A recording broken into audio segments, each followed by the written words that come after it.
here. I will talk about how can one achieve more inclusive and sustainable growth. In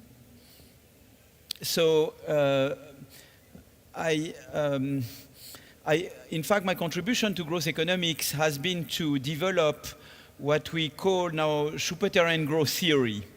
And Schumpeterian growth theory, very much what it does is to build a model that integrates Schumpeter's notion of creative destruction.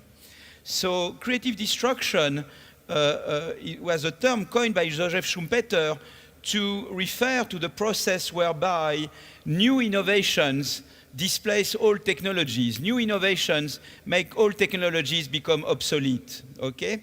The first idea is that long-run growth is driven by a cumulative process of innovation where each innovator builds upon previous innovations. The second idea is that innovations do not come from heaven.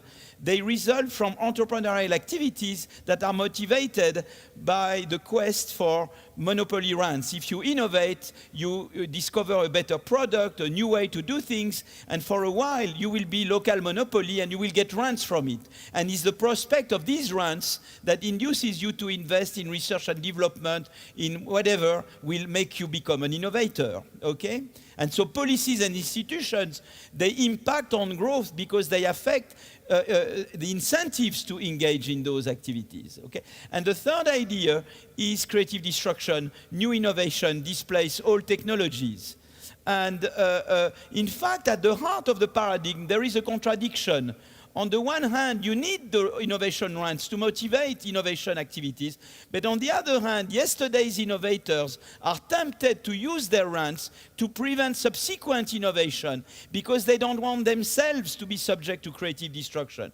And regulating capitalism is largely about how to manage this contradiction. Whether you talk about the secular stagnation, middle income trap, inequality, you always come across this contradiction, okay? And we will see that in this presentation. And wherever you have more creative destruction, you tend to have more per capita GDP growth. So if you want more growth in Chile or in other countries or in France, you need to have a dynamic economy where you have lots of entry, new entrant, new blood, always new blood, new blood, new blood. Why is Japan not growing? Because there is no new blood in Japan. They are aging and they have no migrants and their growth is zero. Okay, you want new growth, you need to have turnover. That's key to have the new growth. Okay. So, but it's very interesting to see that you can, this framework can tell you there is a relationship between firm size and firm age. Usually, younger firms tend to be smaller, larger firms tend to be, older firms tend to be larger.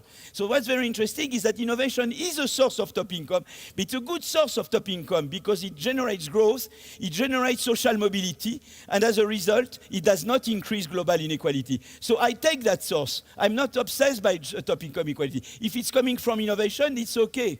So that's my way to look, is that if people tell me about inequality, I say, which measure of inequality are you talking about? The very rich, the top income is not so much my concern. My concern is social mobility and the Gini. Okay, well, let's look at innovation. Okay, it increases top income, but it generates growth, and it does not increase global inequality, and it increases social mobility. So innovation I take. Lobbying, no, I don't take, because lobbying, on top of increasing top income inequality, it reduces social mobility, therefore it's bad for growth, and it's also bad, it increases global inequality. See, that's the way to reason when you are Schumpeterian. If you can make sure that the poorer children from poor backgrounds can innovate as much as the richer, that's a huge growth potential. You have you can increase growth enormously. And that's the work that Xavier Jaravel and others have developed to point that out. So education is something that makes you both more innovative and more inclusive.